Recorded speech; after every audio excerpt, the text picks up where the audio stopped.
What do you define yourself as? You mentioned filmmaker, writer. Talk to me a little bit about how you identify as in your professional life. I mean, I'm a writer both of like screenplays and also of, essays and articles and hopefully a book eventually or books. And and then I'm a director and a producer as well. So I use filmmaker in a broad sense. Mhm. And my work like involves television now, film, and a lot of digital content as well, music videos, commercials, scripted, unscripted. So it really is quite a gamut of work. And honestly, those projects vary based on how they were originated, how they came together, what I was commissioned to do, what I pitched for. Mhm. So, Is it under yeah. an umbrella like a certain company, or is it Honcho, or is it something else? So I have a production company called Honto 88. 88. And so I started that really as I found myself producing a lot more than I expected to right out of grad school at NYU, where I got my MFA in film at Tisch and my MBA at Stern. And I can see why I was producing so much. Um, and I was also an executive, and I'd been at MTV and Condé Nast and then Nylon. And then while I was still producing, I really was like, I have stuff I want to write about. There's stuff I want to direct, but I'm not getting those opportunities as much. And, I have to reframe things for myself. And that's really where Honto came about. Mm. And so Honto 88 was really a vehicle for my directing, but where my work would also live within one production company instead of constantly being commissioned from different sources Mm. or being commissioned to direct and then going to another company. So that's really why I started it. And then more recently started Prism Entertainment with Megha Kadakia and Priya Giri Desai, who are two filmmakers whose work I have loved and respected for so long. And during the pandemic, the three of us just got on a Zoom call to chat, and we were all complaining about, projects that we were brought on, that had South Asian representation. And we realized that we were also being just tokenized and being brought on to fix problems that were poorly developed because Mm. people involved may not have necessarily had that cultural background either. And, we were just band-aids to a wound. And we were finding this across our various projects. And then really, I think through that complaining, we had to figure out a solution. And our solution was, why don't the three of us come together to start a company and collect IP, start to do this in a different way, have a different intention. And I think it's almost like an anti-Hollywood move where we did not want to make a big announcement. We were not chasing a trade paper to suddenly say, here we are.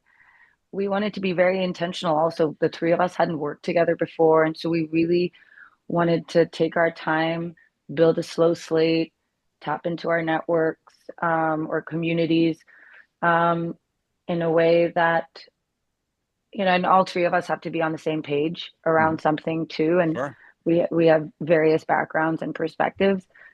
And so I think we've been able to build a really wonderful slate of projects across the board, and we're really excited. And so in that, with Prism, I mean, that tends to be more culturally specific, but operating at a different scale. Sure. Why the name Honcho 88? Oh, so Honto 88, Honto, sorry, Honto 88. Yeah. although, I guess everyone who works there should be called Honcho 1, 2, 3, 4. Okay. So actually, funny enough, I think a lot of companies, what I found, their names tend to be from the places or streets where they were birthed. Mm.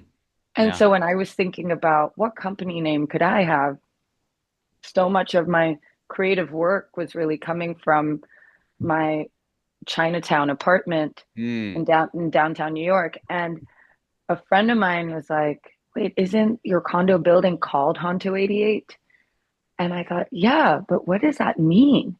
And I looked up Honto, and I believe in Chinese, Honto refers to living life to the fullest.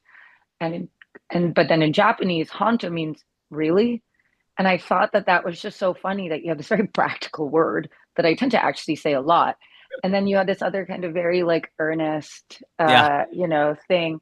And then 88 is the symbol of infinite good luck in a lot of Asian culture. And so I thought, you know what, being in Chinatown, being in this place also means so much to me. It's where a lot of my creativity has also been, birthed. Mm-hmm. So that's why Honto 88. And then Prism Entertainment, Prism comes from our names. The Pri is from Priya, the S is from Shruti, and the M is from Mega. Oh, that's good. Wow. That's a really my brother used to work for a naming company up in the Bay Area and they named, the Power Book and all these other, Lexus and just really large brands. And, you always picture people just sitting in a room with like, a whiteboard or something like that or a blackboard or something. And he's like, oh, there's so much that goes into it. And I'm always fascinated by names and how people come up with them. That's really cool, the Prism piece. Are you able to summon your talent at will? So when you have to write or produce or direct, are you able to just call it up? I think so, and I think I can summon it at will when I'm up against or past a deadline. Yeah. Thank you for admitting we all run past deadlines every now and then. At least finally I got someone on the show who admits that we miss I, deadlines sometimes. I mean, it's really after a deadline that I will summon everything. And I think actually, weirdly, when I'm up against something is when I get some of the best spurts. You're a It's pressure either cooker. a pressure cooker for sure, or in the shower. I know that's trite, but it's true. And when I go for long walks or I go for runs. Mhm. Yeah, that's really cool. There was a website, I don't know if it still exists anymore, but it was called Structured Procrastination. And this professor wrote a whole thing about how like whatever is like deadlines don't become important until they're passed. That was one of his principles. And it's so great to be a professor. And secondly, his whole thing was like there's something I don't want to do, but then what I wait for is something I want to do even less, and then I do the thing I don't want to do. Then I come to that. He's like, so it's structured. It just cascades all the way down. I'm like, what an approach to life.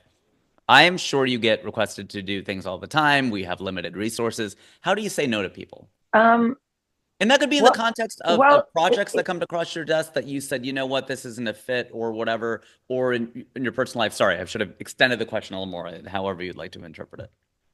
I mean, I think it depends on also what people are asking for.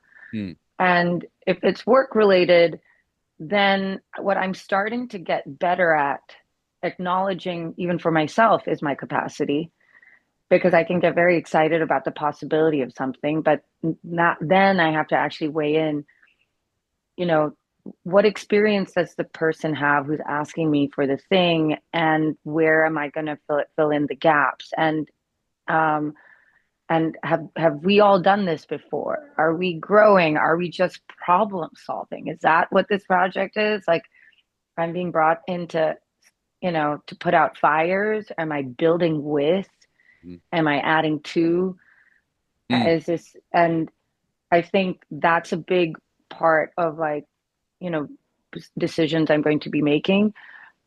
But also, what else do I have going on currently that this addition can take away from? Because you can't add something without knowing where something's got to give. And and I think that projects can, move and suddenly you'll have everything happening at once, or there'll be quiet periods. And so I think always kind of buffering a cushion of just space just for yourself is necessary. So I think I definitely am kind of trying to be better at evaluating. And there have been times I've said yes, and then I've learned pretty early that possibly this is not something that makes the most sense now that we've been able to like have some, chance to work on things together. And I think I can still say no then or Right. make an adjustment then, because if I feel like we're going to get caught up in something else that actually is not even about the work itself or about the project itself and it's interpersonal, that's no that's wasted time for everybody. Hmm. And so I think that, with the creative space, you have like so many personalities coming together, and some will be better at working together and not. And depending on where everybody's at, everyone's always at. a different place when they're meeting to make something together, you know, whether it's like financial, emotional, health wise. And Mhm. so I think you have to, ask yourself, I mean, a big gauge for me is, am I going to be growing in a direction that I need to be in this point for myself? What am I learning? I'd rather work with people who know way more than me because then I know where I get to evolve and be. I don't look at it from a place of like feeling intimidated or wanting to control anything. I'd rather not control anything at all. So I think my attitude is like to always be a student. Um, and so I think, a friend of mine gave me advice saying you start to move into a place of power when you actually say no more than yes. Yeah, that's a great that's a great way to put it. And Mark Twain once wrote or said, I wasn't there, it's easier to stay out than get out. So to your point about like sometimes we have those feelings of like, I think I should say no to this, but for some reason I said yes, maybe I felt pressured, etc. But I think we have that in our heart of hearts and our soul that's like, oh man, if I should have just listened to my gut on this one because now it's harder to, like when you're already down the pike, sometimes you're like, let me just wrap it up. But you're like, there's no wrapping it up. We're just starting. We have months to go on this thing, and it's easier just to pull out now.